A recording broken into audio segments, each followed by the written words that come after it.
That was better. Hello, Halfords and other bicycle retailing establishments. We know that you're inundated with people wanting their bikes mended or even assembled as everybody embraces cycling in these extraordinary times, etc.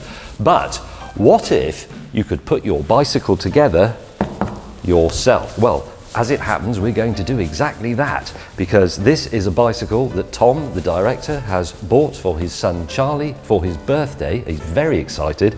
It's imperative that we put it together now. So let's begin with a pair of scissors. We haven't opened this before. We've no idea what's inside. We just know it's a mountain bike made by Totem. It has derailleur gears and disc brakes. That's all we know. Wait for it. Oh, I say. Do you want to come in and have a look? A new bicycle, the most exciting thing you can buy. Okay, here it comes. Are you ready? Bicycle wheel. That looks quite good already, doesn't it? Look, it says GT Sport on it. Bicycle. Beautiful. Right.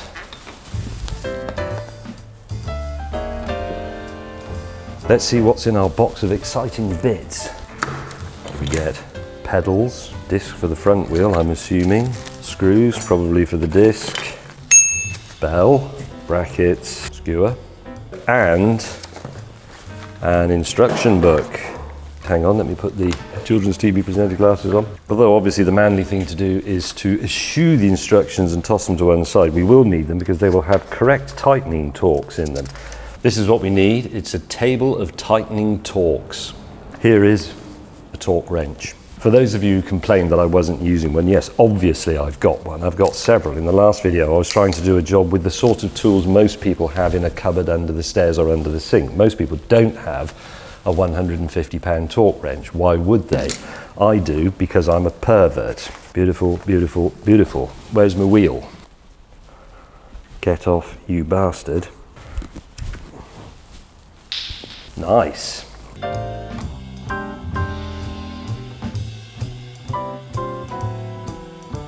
This is quite a modern bike, so it's got, it is actually a tapered stem. This is all very nice. First I have to remove these screws.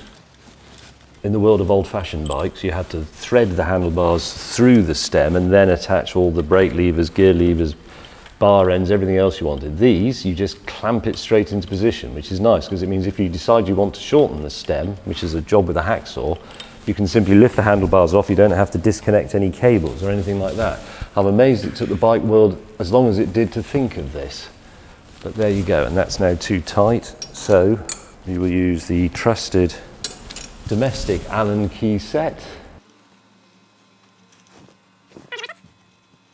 Now this next bit is an annoyingly, make sure we keep that the same way up. That is the top, geography of parts. This is much easier if you have somebody to help you, because what I have to do is, I think the cables are a bit excessive in length on this, but it's not a disaster. Once you've got one or two in, you're absolutely fine.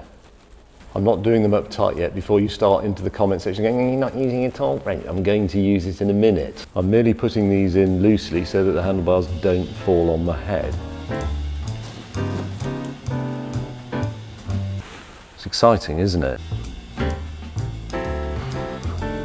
So I'm doing those up no more than finger tight, really. Obviously finger tight with an Allen key, but you know what I mean. And check we have them in the center. And at what should be the right sort of angle for a 13-year-old, 14-year-old? 13. I'm going to sound like an old person and say, it seems like only 10 minutes ago that your boy Charlie was crawling around the floor of Man Lab saying he needed a wee-wee. And now what? He's probably got a girlfriend, hasn't he? Right, these have to be done up to a torque of 9 Newton meters. It's a good idea to use the correct tool rather than one that's too small. But what I like to do, because I'm a bit of a nerd, so this is a very accurate torque wrench. Here's the Newton meter scale. You rotate, you see as the numbers just go up and down. It's quite gradual. There's 5, there's 6. Because it's important that these are done up evenly.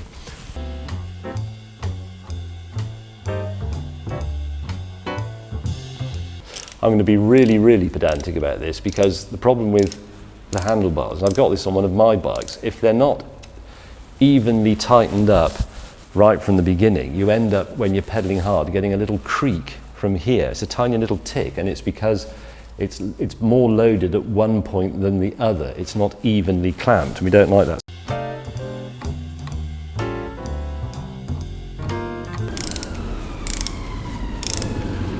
Crikey, it's the rozzers.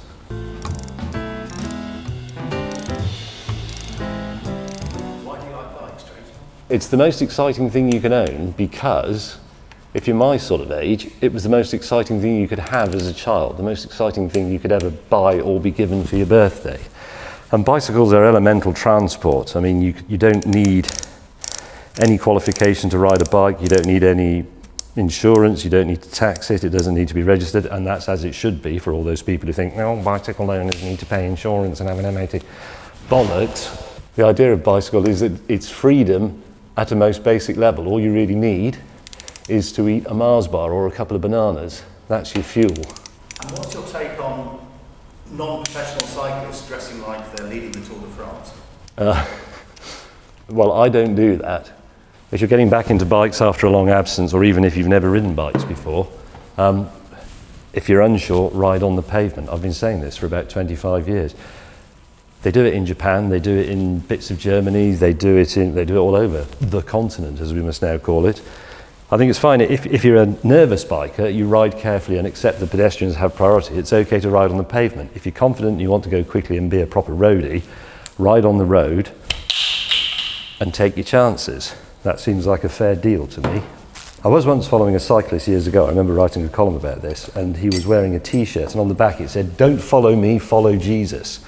This is where I got the original idea for Christian motoring from. But he then proceeded to ride across the pavement and through a shopping centre at immense speed in a very un-Jesus-y manner.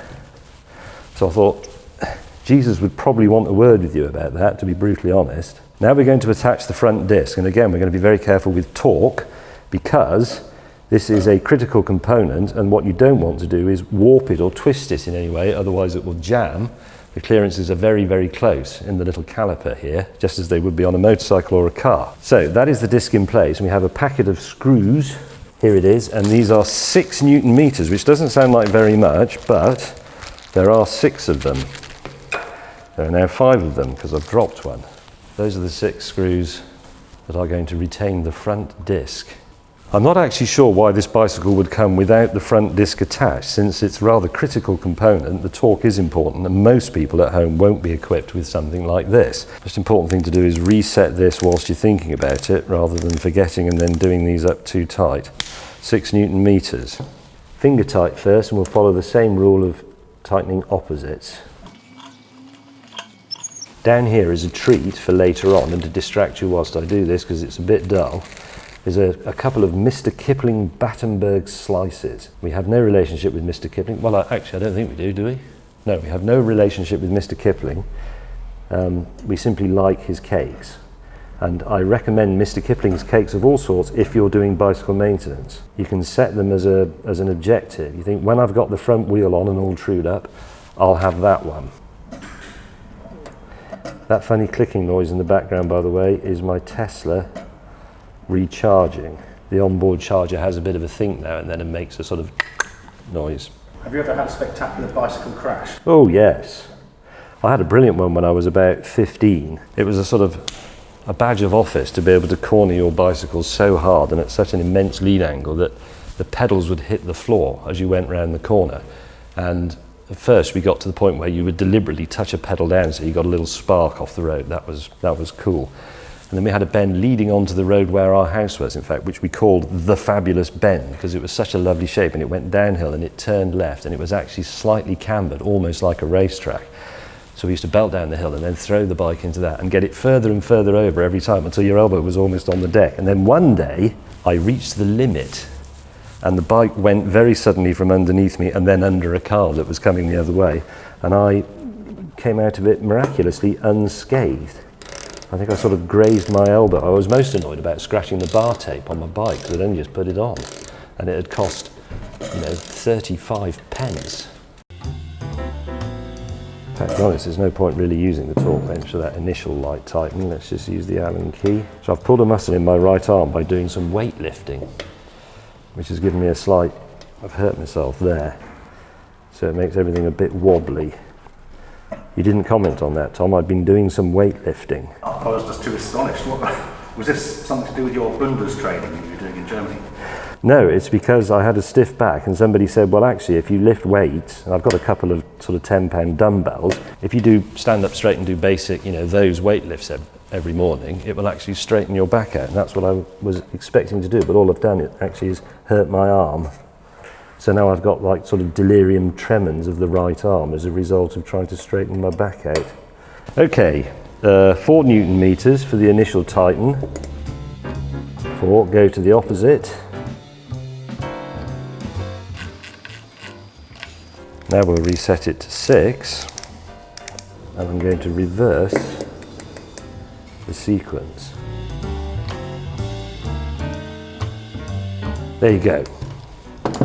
We will now find out, as I put the wheel into the forks, if that is all square and true and beautiful, but it should be.